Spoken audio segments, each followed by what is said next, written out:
시민혁명과 공산혁명. 도솔천 천개 항구석에 있는 올림푸스산 그 주변 언덕 오솔길을 따라 맥없이 고개를 떨군 채 단식의 발걸음을 옮기고 있는 천신이 있었다. 바로 루시비였다. 교도의 벽이 이리도 높을 줄이야. 흐드러지게 핀 들꽃 사이사이로 희미하게 비치는 인간계.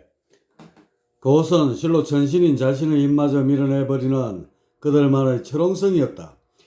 인류사의 신이 개입하는 일이야 줄기차게 있어왔지만 그 영향력은 5에서 10% 남짓될까 싶었다. 그 작은 힘이 인간들이 만들어 놓은 조건과 일치될 땐 커다란 변수로 작용하겠지만 그렇지 못할 때는 그저 나비의 날개짓에 불과할 것이다. 지금 자신의 꼴이 후자처럼 돼버리지 않았는가. 수십억 년 동안 산전수전 다 겪으며 쌓은 지혜의 힘은 누구보다 출중하다고 자부했었다. 그랬던 자신이 인간계의 관자하고부터는 멍청이가 된 것처럼 한치 앞을 헤아릴 수 없었다. 다른 무천신들의 이해관계가 파란만장하게 엇갈린 측면이 없지 않아 있지만 설사 그렇더라도 자신의 해안은 너무 짧았다. 지금의 결과가 모든 것을 말해주고 있지 않은가. 이점에서 손을 놓고 옥주성으로 떠나야 하는가. 루시브는 인간계가 그나마 잘 내려다보이는 언덕에 발을 뻗고 앉아 깊은 사색에 잠겼다. 역사의 흐름을 이리저리 재단해봐도 뾰족한 수가 보이지 않았다. 불도나 선도는 그 자체로 결속력이 약한 데다 치세에 대한 관심도 적어 교도의 상대가 못 되었다. 이대로 가다가는 분명 실하천의 교도가 지배하는 세상이 될 게 분명했다. 루십 천장님 아니십니까? 사색의 틈을 비집고 말을 붙여온 이는 평소에 안면이 몇 차례 있던 어느 학선이었다. 훗날 인간들이 부르는 이름으로 하면 막스였다. 그는 인류사를 철저히 개혁가는 투쟁으로 보고 왕과 귀족, 성직자, 평민, 노예로 나누어 분석하기를 절개했다. 이들 계층의 흰겨루기에 의해 사회구조가 재편된다고 하는데 루시비 보기에 지금 인간계는 특별히 여전히 특정 계층의 지배력이 돋보이기만 했다.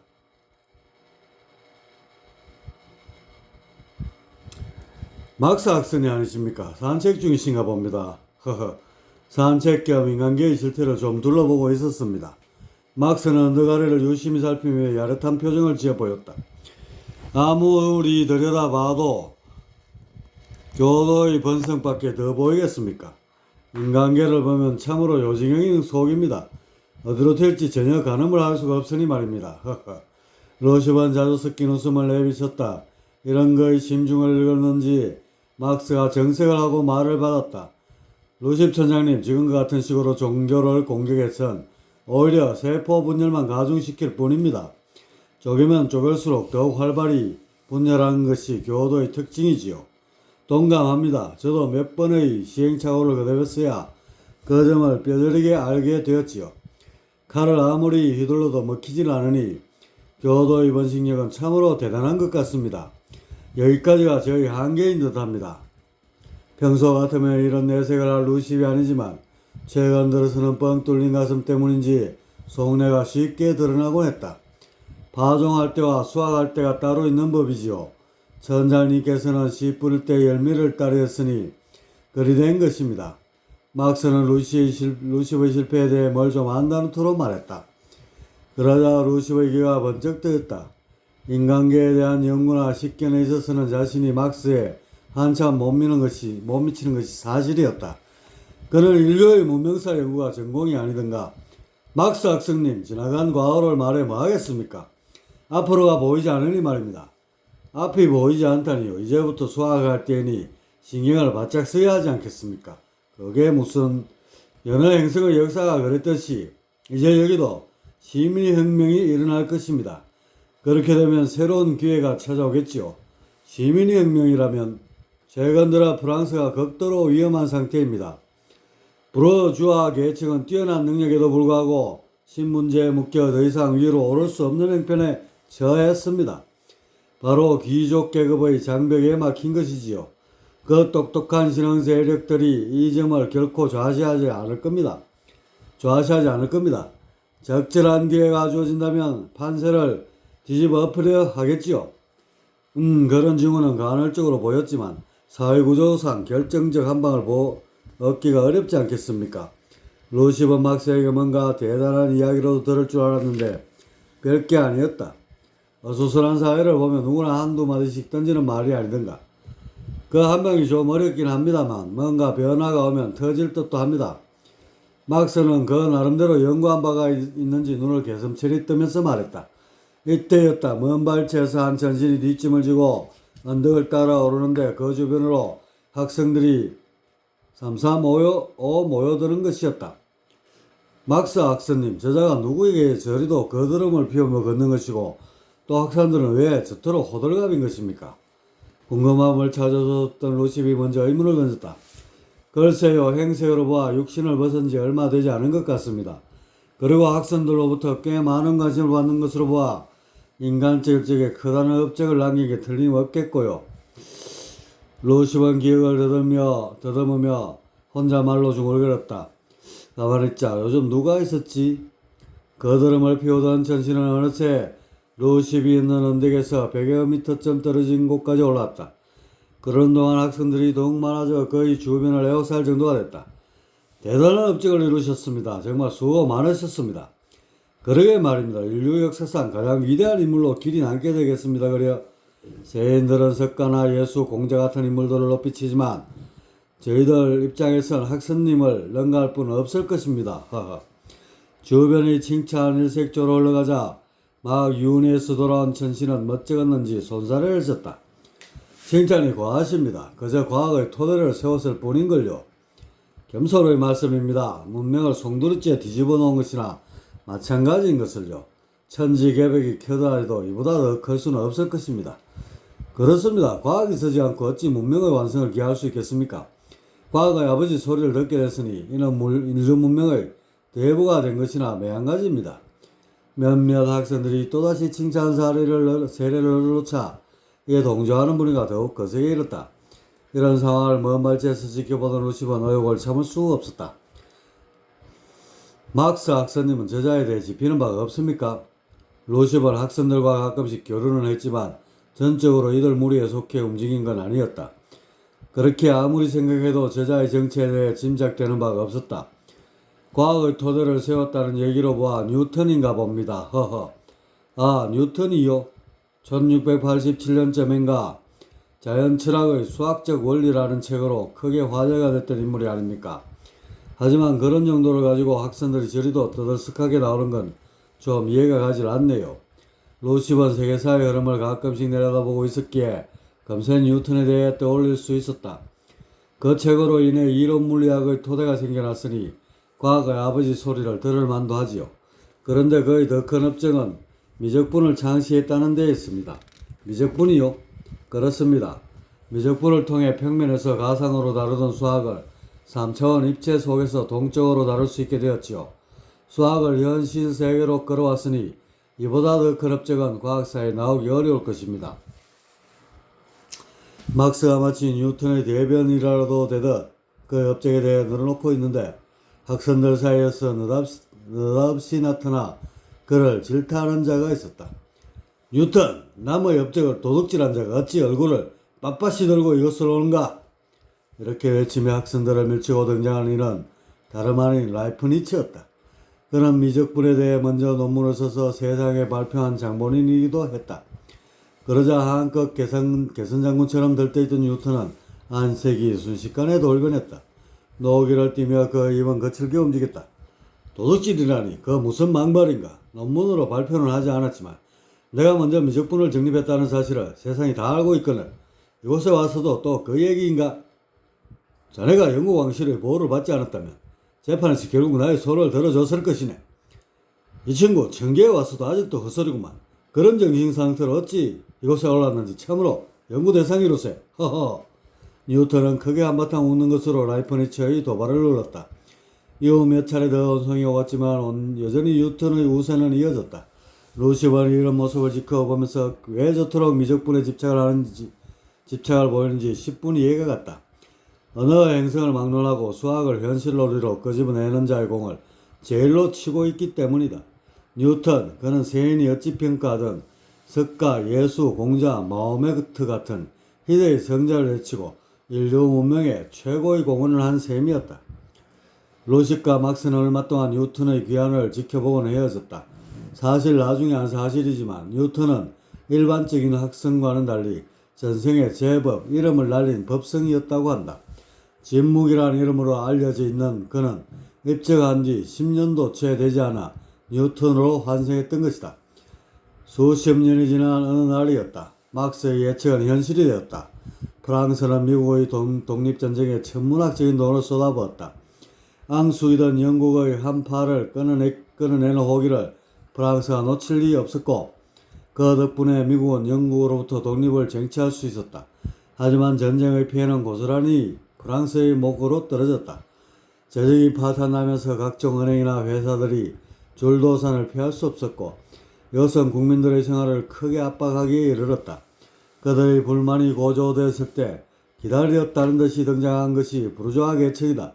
1789년 7월 14일 마침내 시민들은 벌떼처럼 번개했고 성난 궁중들에 의해 프랑스 왕정은 손쉽게 전복되었다. 그리고 결국 루이 16세를 비롯한 수많은 귀족들이 단두대 이슬로 사라져갔다. 프랑스 대혁명, 이것은 인류사의 흐름을 계급 타파 쪽으로 선회하게 하는 신호탄이었다. 이를 지켜보던 루시버는 뭔가 세상이 합리적이고 민주적으로 흘러가지 않을까 기대했다. 하지만 이런 흐름을 주변 강대국들이 결코 좌시하지 않았다. 왕정이 도미노처럼 전복될 것을 우려한 이웃 국가들은 연합전선을 구축하여 프랑스를 공격하기에 이르렀다. 견원지간이던 영국마저도 프랑스의 왕정 복구를 위해 가담했을 정도니 이들 권력자들이 계급혁명을 얼마나 두려워했는지 알 수 있는 대목이었다. 이미 혁명으로 인해 군대의 대부분이 와해되어버린 프랑스가 잘 정비된 연합군을 맞아 싸운다는 것은 불가능에 가까웠다. 하지만 시대가 영웅을 만든다고 할까, 이런 위급한 때에 대성처럼 등장한 이가 있었으니 바로 나폴레옹이었다. 그는 뛰어난 리더십으로 연합군을 차례로 격파하며 일시의 국의 영웅으로 부상했다. 이런 일련의 세월을 지켜보던 루시번 고개를 절레절레 흔들며 막스를 찾았다. 마침 그 역시 언덕 한편에 앉아 이런 인간계의 세태를 유심히 살펴보고 있었다. 학습님의 예측대로 크게 한 방이 터졌습니다. 자고로 한 번이 어려운 법이지요. 전 세계의 모든 왕정이 순차대로 몰락의 길을 걷게 될 것입니다. 막스는 마치 예언자라도 되는 듯 말했다. 그의 말에 신뢰가 생긴 루시번 옆자리에 앉았다. 막스 학습님, 하지만 도로 왕정으로 복귀하는 형세가 아닙니까? 프랑스에서 시민혁명이 일어났을 때만 해도 그것이 도화선이 되어 민주주의가 급무살을 탈 것으로 예상됐습니다. 하지만 지금 보면 기득권 세력의 저항이 만만치가 않고 설사 세월의 취에 따라 왕정이 몰락한다 해도 또 다른 권력층이 그 자리를 대신하게 될 겁니다. 이런 걸 보면 계급 타파는 참으로 모질고도 험난한 길인 듯 싶습니다. 루시번 일부러 막스의 계급혁명적 역사관을 건드렸는데 이는 보다 상세한 그의 주장을 듣고자 함이었다. 변화를 위한 용터림 현상이지요. 기다려 보시면 제 말대로 돌아갈 것입니다. 그리고 최후에 가서 가장 큰 것이 터지면 역사는 이상적 궤도에 올라서게 될 것입니다. 혁명이 또 남았다는 것입니까? 그리고 가장 큰 것이라니요. 인류사를 보면 왕과 귀족의 지배층이 여태껏 권력을 독점해오지 않았습니까? 영국처럼 의회가 발달하여 시민의 힘이 정강된 경우가 예외적으로 있긴 하지만서도 아무튼 얼마 전 프랑스 대혁명으로 부르주아 계급이 역사의 무대에 등장했습니다. 그들 계급은 왕정의 부활을 막기 위해 한결같이 민주주의를 외칠 테고 그러면서 은연중에 새로운 지배층을 이루게 될 것입니다. 민주주의가 되면 투표권이 고르게 민중에게 돌아가는데 어떻게 부르주아 계급이 권력을 독점할 수 있겠습니까? 루시버의 의혹이 담긴 눈빛으로 반문했다. 민주주의란 투표권만 동등하다고 해서 성립되는 것이 아닙니다. 주권을 아무리 민중에게 줘도 그것을 행사할 의식 수준이 되지 않으면 아무짝에도 소용없는 것이지요. 결론적으로 국민의 의식이 성숙된 상태에서나 성립될 수 있는 게 민주주의인 것입니다. 그래서 일찍이 플라톤은 국가론에서 무지몽매한 백성들이 정치에 참여하지 못해야 이상적인 나라가 된다고 외쳤던 것입니다. 그렇다면 학생님 말씀은 민주주의를 가장한 부르주아 계층의 세상이 도래한다는 얘기겠군요. 그렇습니다. 그러니 다시 한번 뒤집어야겠지요. 이 대목에서 막스의 눈빛은 마치 무슨 중대한 결심이라도 한 것처럼 강렬하게 빛났다. 뒤집다니요. 부르주아 계층이 있는 한 진정한 민주주의는 어렵습니다. 저들은 무슨 수를 써서라도 민중들의 의식이 깨어나는 것을 막을 테니까요. 물론 그런 압박을 뚫고 그들의 계급으로 올라서는 이들도 적잖게 나오겠지만 설사 그렇더라도 대세를 보면 플로레타리아 혁명이 불가피한 것입니다. 플로레타리아, 노동력 외엔 생계수단을 가지고 있지 않은 임금 노동자 계급. 부더리까만 했던 막스는 어느덧 전신처럼 변해 있었다. 이제 와서 보니 막스 학생님만한 혁명가도 없을 것 같습니다. 그 일을 직접 실행해 볼 요량입니까? 제가 이곳 도서전에 온 이유가 바로 거기에 있습니다. 윤회하여 저희 지론을 펴고자 합니다. 바로 공산주의지요. 윤회까지 하면서 실행하려 하시다니 대단한 용기십니다. 학자로서 자신의 이론을 입증하는 것만큼 중요한 것도 없지요. 이때 루시브는 번뜩 한 생각이 떠올랐다. 그것은 잘만 하면 막스의 공산주의에 편승해서 자신의 수군을 풀 수 있지 않겠냐는 것이었다. 어차피 믿져야 본전이라고 시도는 해봐야 했다. 학선님이 말하는 계급혁명에서 종교는 어떻게 보십니까? 종교요? 그건 역시 계급 원리에 따라 정해집니다. 성직자가 또 하나의 지배층을 형성하고 있다면야 부르주아와 마찬가지로 정리 대상이 되겠지요. 그렇다면 지배층만 형성하지 않으면 종교는 구애되지 않는다는 말씀이시군요. 그야 그렇지요. 그건 그저 민중들이 지닌 문화의 일종이 아닙니까? 루시브는 이 대목에서 빠르게 그의 간지가 움직이기 시작했다. 어떻게 하든 막스의 공산혁명에 종교 타파를 끼워 넣어야만 했다. 종교를 놔두고는 학생님의 혁명은 실패로 끝나고 말 것입니다. 루시브는 답을 찾았는지 입가에 웃음을 내비쳤다. 그게 무슨 말씀입니까? 종교가 무슨 상관이라고요? 이치가 그렇지 않습니까? 공산주의란 쉽게 말해 평등한 세상을 만들려는 것인데 종교는 그 자체로 구세주와 피조물로 계급이 나누어 있지 않습니까? 이런 지배와 피지배의 구조를 인정한다는 것 자체가 공산주의에 역행하는 것이지요. 루시브의 말은 간단했지만 그것에 담긴 서술은 심히 날카로웠다. 일시에 막스의 심장을 강하게 요동케 했다. 다른 건 몰라도 종교를 타파하는 일만은 결코 쉬운 일이 아니죠. 그것을 일으킨 수많은 가들의 영리를 자극하는 꼴이니까요. 막스는 자신이 종교를 건드리면 일이 일파만파 커지게 된다는 것을 잘 알고 있었다. 종교를 빼고 어찌 공산혁명을 논하시는 겁니까? 어차피 안 될 일 윤회에서 실행할 생각을 접으시지요. 루시브는 역설적으로 막스를 압박했다. 잠시의 숙고 끝에 막스는 두 눈썹에 잔뜩 힘을 넣었다. 평등한 세상을 해치는 것이라면 종교라 해도 어쩔 수 없겠지요. 행여 학생님에게 위해를 가하는 신들이 있다면 제가 책임지고 막을 테니 마음 놓고 소신을 펴시기 바랍니다. 루시브는 이참에 쐐기를 박아야겠다고 생각했는지 막스의 뒷배를 봐주겠다고 나섰다. 그에게 딸린 수하 신장만 해도 웬만한 방어막은 충분히 되었다.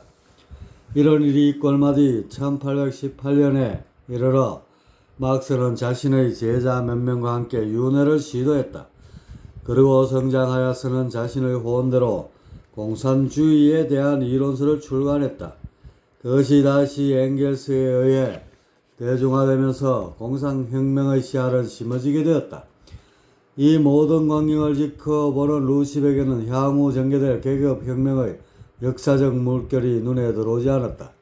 그의 관심은 온통 공산화가 되면서 벌어질 종교 타파에 있었다. 종교는 아편이라는 고 아래 저질러질 숱한 종교 말살 정책. 이것을 기대하면서 루시브는 자신의 계획을 얼추 이룰 수 있겠다는 희망을 품게 되었다. 그러던 어느 날이었다. 올림푸스산 한편에 마련된 자신의 거처에서 오랜만에 수아달과 더불어 만찬을 즐기고 있었다. 오랜 세월을 휴머니즘 운동과 종교개혁을 통해 교도를 몰아내려 했지만 모두 실패로 끝나버렸다. 그러다가 전혀 뜻밖의 막스를 통해 그 일부라도 이루게 됐으니 당시 로십과 그 수아들의 가면은 남달랐다. 이런 때에 느닷없이 천둥이 치며 그들의 거처가 산산조각 나기 시작했다. 순식간에 여기저기 검이 날아들며 보이는 모든 것을 도둑내기 시작했다. 적들이다! 로십이 검을 뽐으며 외쳤다. 수아 신장들이 벌개처럼 몸을 날려 대응을 해봤지만 사방에서 날아오는 공격의 물결은 상당히 이상이었다. 얼핏 봐도 60여 명에 이르는 대군이었고 게다가 무공 실력도 꽤 높은 수준이었다. 로십이 안간힘을 쓰며 저항해봤지만 점점 수세에 몰렸다. 이때 자신의 수하 17명이 쓰러져갔다. 로십이 간신히 금끝을 피해 뒤로 물러서는 때에 두 눈을 의심케 하는 전신이 스쳤다. 자신이 잘못 본 건 아닌가 싶어 예리한 눈을 치켜뜨며 쳐다봤지만 역시 그는 아는 인물이었다. 어디 알라뿐이던가. 수십억 년을 동고동락한 동지면서도 둘도 없는 벗이었으니 이렇게 제외하게 되다니 심히 유감이었다. 미갈은 검을 깊숙이 루시버의 가슴에 꽂아 넣으며 외치듯 말했다. 간신히 몸을 틀어 비껴냈지만 루시버는 이미 몇 차례의 공격을 허용한 뒤였다. 기력이 반쯤 소진된 루시버는 가쁜 숨을 몰아쉬며 입을 열었다. 미갈, 어찌 이러시는 것이오? 아무리 무의하지만 그대의 이번 일은 그 도를 넘어섰소. 공산주의까지 이용해 교도를 말살하려 하다니. 미갈의 눈은 분노로 이글거렸고 로십은 더 이상의 설전이 소용없다는 사실을 알았다. 시라천의 입장에서 보면 이번에 자신이 선수는 결코 용납될 수 없는 것이었다. 그렇다고 막스 같은 일개 학생을 응징하자니 온 우주의 비웃음을 살 테고 그러니 타악 있을 전신인 자신에게 겨눈 것이 아니겠는가. 하지만 이런 생각을 할 겨를이 없었다. 적들은 이미 요소의 전력을 충분히 가늠하고 기습 공격을 감행한 터였다. 숨 한 번 돌릴 짧은 시간에 수하 절반 이상이 쓰러졌고 자신 또한 여러 군데 상처를 입어 기력을 소진했다. 더군다나 미갈이 사생결단을 내려는 듯 저리도 호되게 나오니 이젠 36개 주랭랑을 치는 수밖에 없었다. 루십이 다시 날아오는 미갈의 검을 퉁겨내며 재빨리 후퇴 신호를 보냈다. 상황이 심히 위급했지만 주변이 겹치고 꽉진 공간을 활용하면 쫓는 자보다는 숨는 자가 유리한 법. 루십이 몇 차례의 위기를 넘기고 탈출에 가까스로 성공했을 때 그의 곁엔 17의 수하밖에 남아있지 않았다. 수하 3분의 2를 잃은 루십은 망연자실할 수밖에 없었다. 미갈, 아무리 그렇더라도 그가 일이 나올 줄이야. 번개심이 루십의 가슴을 억제며 다가왔다. 하지만 바꿔 생각하면 그가 받았을 심리적 타격은 자신보다 훨씬 컸으리라. 공산주의가 세상을 뒤집으면 시라천의 미래는 그것으로 종결되기 때문이다. 이런 생각을 떠올리며 미갈로부터 받은 분노를 조절해보는 루십이었다. 하지만 간신히 찾은 평정심은 며칠 뒤에 완전히 산산조각 나고 말았다. 그건 바로 자신의 가족들이 어찌된 영문인지 인간계로 내던져졌기 때문이다. 미갈은 루십을 응징하기 위해 가장 무섭고도 잔인한 보복을 선택했다. 그건 바로 그의 가족들을 윤회시켜 인연줄을 끊어놓는 것이었다. 루십, 그의 두 눈에서 불기둥이 솟았다. 어찌 자네들끼리의 일에 가족을 끌어들일 수 있는가? 루십은 인간계로 내려가 가족들의 발자취를 쫓았지만 이미 육질과 결합해 잉태된 뒤였다. 루십은 절망감과 함께 분노로 가슴을 사길 수가 없었다. 천신으로서 허공과 어깨를 나란히 한다는 천신으로서 이런 지경의 고통과 번뇌를 일으킨다는 것은 참으로 드문 일이었다.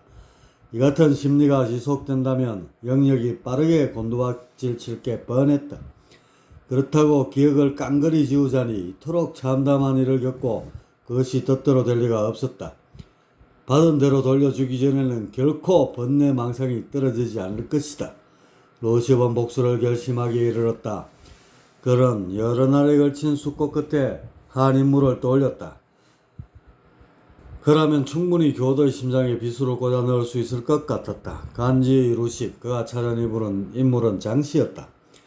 장씨는 실화사 행성 수수천 출신으로 영역 7천급의 천신이다. 신선 시절 한때 전신으로서 악명을 떨칠 바 있는 그는 우여곡절 끝에 천신이 되었고 만여 년 전부터는 미륵가를 세워 운영하고 있었다. 수수천은 옛적에 도리천의 배달총사가 지신을 토벌하러 왔을 때 교두보로 삼았던 곳이다. 결국 토착신들에게 밀려 이곳을 떠났지만 배달총사는 수수천 곳곳에 도리천의 문화를 심어놓았다. 그것이 끈질기게 자라나서 불도와 선도를 번성케 했고 이 때문에 아직까지도 실화천에 복속되지 않고 남아있게 되었다. 하나 주변 배경이 온통 교도로 드리워져 있다 보니 수수천의 불도나 선도엔 종교적 색채가 강하게 스며들었다. 반종 반도를 넘어 종교 쪽에 크게 치우치게 됐고 이런 양태를 대표하는 가 중에 하나가 바로 장씨의 미륵가였다. 어느 날 장씨는 태상로사의 무리가 도설천에서 쫓겨났다는 소식을 접하곤 흥분을 감출 수 없었다.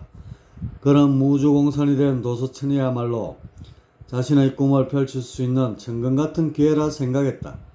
얼마 뒤 도솔천으로 이주한 그는 야심이 큰 건지 도솔천을 수중에 넣으려는 기발한 아이디어를 지속적으로 냈고 그 가운데 하나가 절묘하게 대박을 치기도 했다. 그러니까 대략 AD 2세기경이다. 장씨는 장각이란 이름으로 중원 땅에 윤회하게 되었다.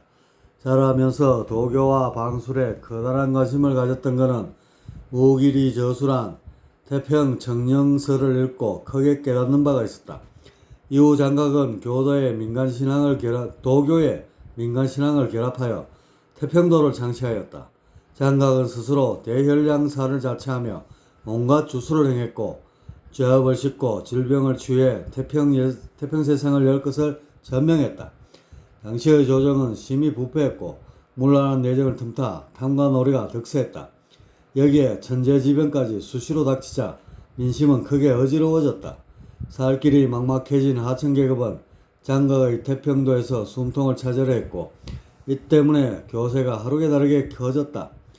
AD 184년 기고만장한 장각은 수십만에 이르는 신도를 군사 조직화해서 한 왕조 타도를 기치로 무장봉기하였다. 장각은 자신을 가리켜 천공장군이라 칭했고 신도들에겐 새로운 세상을 상징하는 의미에서 황색 두를 머리에 쓰게 했다.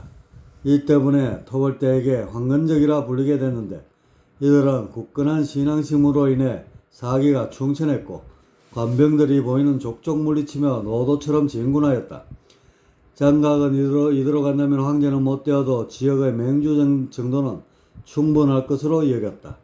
하지만 유비나 조조와 같은 의병이 각지에서 들고 일어나면서 몰락의 길을 걸었고 결국 화병이 도진 건지 병사하고 말았다. 수계가 없어진 나머지 잔장들은 어렵지 않게 진압되었다. 장각의 과는 파헤쳐지고 잘린 목은 낙양으로 보내졌지만 이미 육센에서 벗어나 있던 장각은 그저 허무하기만 했다. 혁명은 실패했지만 그 애초에 계획했던 신도수를 늘리는 데는 성공했기 때문이었다. 조로와 같은 인간계에서 황제를 하면 뭐하겠는가? 이곳 상계에서 기반을 잡는 것이 무엇보다도 중요하리라. 장각이 뿌려놓은 태평도는 급속도로 몰락했지만 발길을 깊숙이 들여놓은 신도들은 죽어서도 끈을 놓지 않았다. 그 덕분에 장씨의 미륵가는 세력이 역으로 늘어나게 됐다. 물론 가원 대부분이 신명에 불과했지만 그렇더라도 인간계의 교화에 중점을 두게 되면 무시할 수 없는 세력이었다. 이렇게 되자 장씨의 간덩이는 나날이 커졌다. 이왕 가를 키우는 김에 도설천에서 제일 가는 조직을 만들어야겠다는 욕심이 생겼다. 왕후장상의 시가 따로 없다고 자신이라고 훗날 도서천의 상제가 되지 말란 법은 없었다. 그런데 장씨는 머지않아 그런 바람이 불가능하다는 사실을 깨닫게 되었다. 그의 원대한 꿈은 우연한 기회에 유대가의 조직을 보면서 좌절하고 말았다. 유대가의 구성원들을 보면 서너 명의 신명에 한 명꼴로 신선이었다. 이런 비율은 다른 종교가에 비해 월등히 높은 수준이었다. 특히 신명 위주로 짜여진 장씨의 미륵가에서 보면 새암의 유대가는 그야말로 하늘이었다. 유대가는 질적으로만 우수한 게 아니었다. 그 수도 꽤나 많았고 여기에서 잘 정빈된 조직력이 더해져 최강의 효율을 발휘하고 있었다.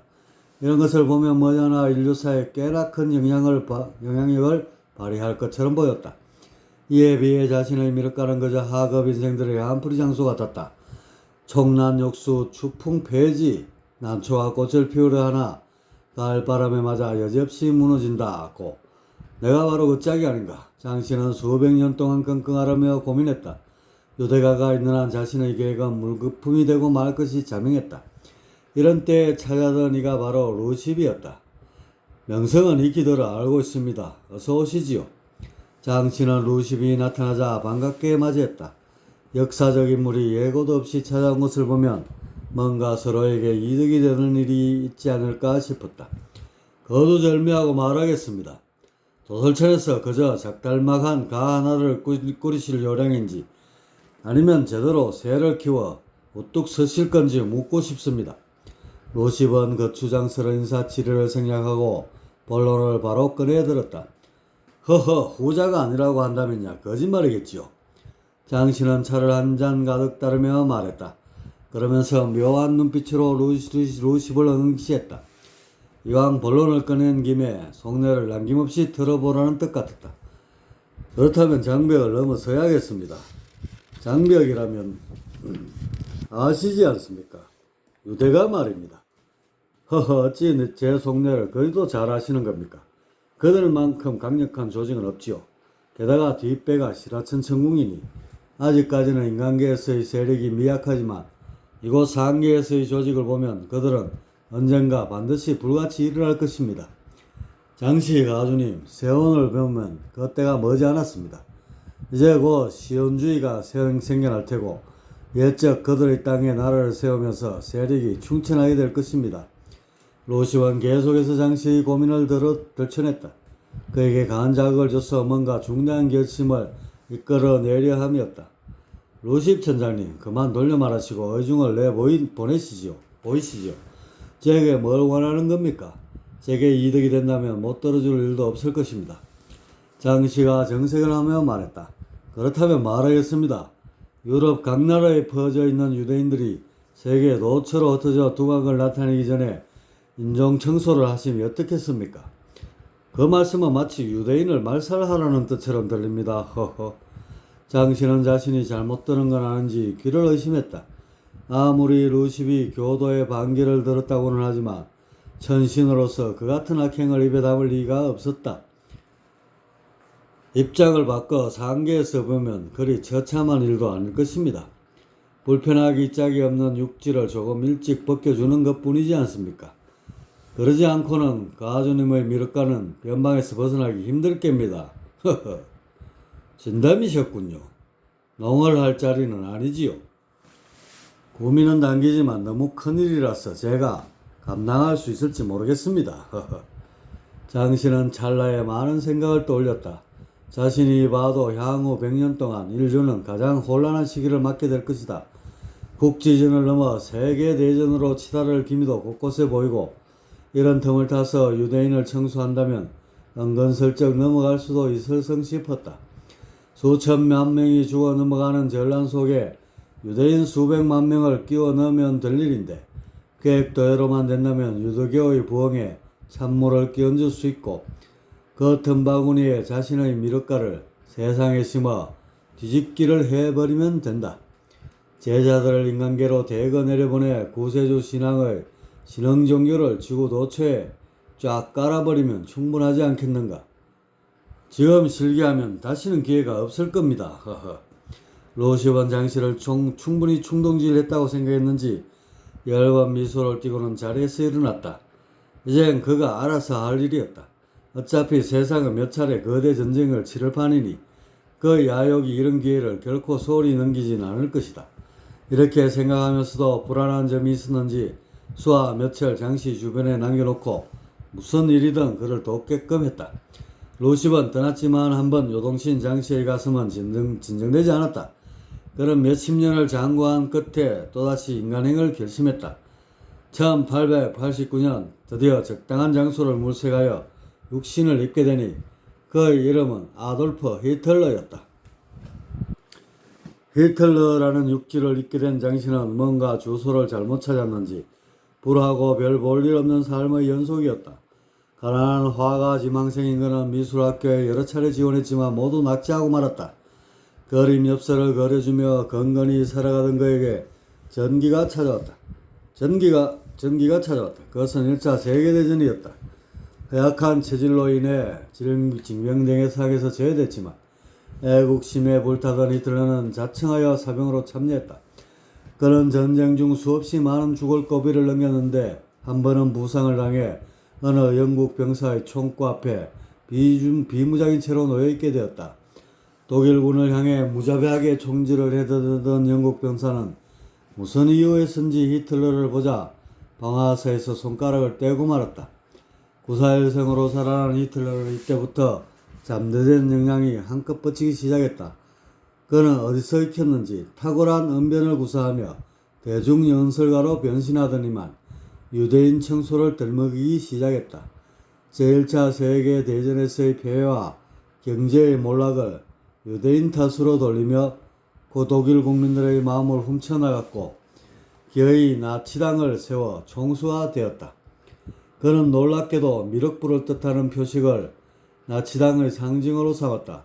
과거로 흘러가는 불교 만자에 대비해 오른쪽으로 방향을 틀어 미래를 지향하는 불교 만자로 교묘하게 바꾼 것이다. 그리고 1939년 9월 마침내 독일군이 폴란드를 침공하면서 제2차 세계대전이 발발하였다. 이때부터 히틀러는 유대인 학살에 대해 공공연하게 말하기 시작했다. 독가스로 저 타락한 유대인을 몇만 명 죽일 수 있다면 전선에서 우리 병사 수백만 명이 희생된다고 해도 헛된 일은 아닐 것이다. 나의 투쟁. 이 말로 미뤄보면 히틀러가 세계대전을 일으킨 이유가 유대인 학살에 있는 것처럼 보인다. 어찌됐든 그는 전쟁에 패하면서 그가 애초에 세웠던 모든 목표, 그러니까 영토 확장과 국력 정진, 독일 민족의 자긍심 고취 등이 수포로 돌아갔다. 하지만 단 하나만은 성공적이었다. 대서양에서 볼가강에 이르는 유대인들을 완벽에 가깝게 말살한 일이었다. 1945년 4월 30일 히틀러는 자살하는 순간까지 자신이 행한 모든 죄업을 유대인 탓으로 돌렸다. 인정법을 만들어 후손들에게 그것을 반드시 지킬 것을 당부하기도 했으니 그의 삶은 어찌 보면 유대인을 짓밟기 위해 계획된 것이 아닌가 싶기도 했다. 히틀러가 몸을 벗고 장시로 돌아오자 마치 못에 잔뜩 흘렸다가 깨어난 것 같은 기분이 들었다. 장시는 자신이 저지른 만행을 내려다보며 차마 떠올리기 싫었는지 두 눈을 질끈 감아버렸다. 인류 사상 유래를 찾아보기 어려운 대만행이 아니던가. 아무리 가히 세력 확장이 중요하더지만 자신이 범한 일은 도무지 납득이 가지 않는 일이었다. 장씨는 그때서야 자신이 꽤 오랫동안 루시퍼의 말에 홀려 있었음을 깨달았다. 하지만 이제 와서 누굴 원망하고 무엇을 탓하랴. 따지고 보면 자신이 이런 짓을 벌인 것도 전부 억누를 수 없는 야욕 때문인 것을. 루시, 그는 훗날 장씨가 얼마나 끔찍한 만행을 저지르게 될지 예상을 했던 것일까? 일부 유대인을 겁박하거나 확살하는 수준을 넘어 입에 담지 못할 정도의 만행을 저지르게 되었으니 미가를 향한 그의 분노는 장씨를 통해 터져나왔고 그것은 인류사에 영원히 씻지 못할 참사로 길이 남게 될 것이다. 장씨를 만나 그의 야욕을 부채질한 루시, 그는 자신이 뿌린 것을 한가하게 지켜볼 겨를이 없었다. 그래서 장씨가 히틀러로 태어나기 10여 년 전부터 도솔천을 떠날 채비를 했다. 이제 모든 것을 털고 주군을 만나 뵈러 가야 할 때이다. 그가 주변 정리를 끝내고 도솔천을 빠져나오려는데 왠지 그의 발목을 잡는 무언가가 있었다. 그건 상당한 영역을 지닌 어떤 존재가 인간계로 방향을 잡으며 일으킨 강렬한 섬광이었다. 루시비 뒤를 추적하니 그 빛은 동방의 어느 조그만 나라로 향했다. 그것이 어느 지역에 한동안 머물다가 인간으로 태어나는 것이었다. 이건 또 뭔가 저 정도의 광채라면 보살 이상의 영역을 지닌 자인데 왜 이 시점에 윤회를 하는 것인지. 루시버의 얼굴은 온통 의욕으로 뒤범벅이 되었다. 기운으로 보아 시라천 쪽 같지는 않고 그렇다면 도리천에서 어떤 성자가 넘어온 것으로 보였다. 도대체 저 영혼의 정체는 무엇일까? 하지만 루시브는 그 영혼이 자라나 성장하는 것을 보기에는 시간이 없었다. 그는 그 빛이 1871년에 강일순이란 이름으로 태어난 것을 확인하고는 다시금 하늘로 날아올랐다. 강일순, 무슨 꿍꿍이지? 인류사의 새로운 변수가 될 듯하다. 루시비 천계로 올라오자 한 천신이 또 인간계로 향하는 것이 보였다. 제자로 보이는 천신들에게 둘러싸여 이별을 아쉬워하는 표정이 이채로웠다. 길을 세워 들리는 소리를 확대해보니 윤회하려는 자의 이름은 도운이었다. 원불가의 가주 도운이라. 그 역시 하강하여 뭔가 새로운 종교를 하나 세우려는 것 같았다. 개벽가의 일종이 아니던가. 저들은 또 무슨 속셈으로 이때 교단을 세우려는 것인지. 루시브는 도운이 조선 땅으로 내려가는 것을 잠시 응시하고는 드디어 도솔천 초궁을 빠져나왔다. 그러고는 몇 개의 초궁을 널뛰듯 넘어가기 시작했다. 이제 그는 우물을 빠져나와 망망대해로 들어섰다. 해안이 이를 얼마나 컸는지 도솔천을 한참 벗어났는데도 그의 가슴 한편을 내오며 망고의 추억에 젖어들게 하였다.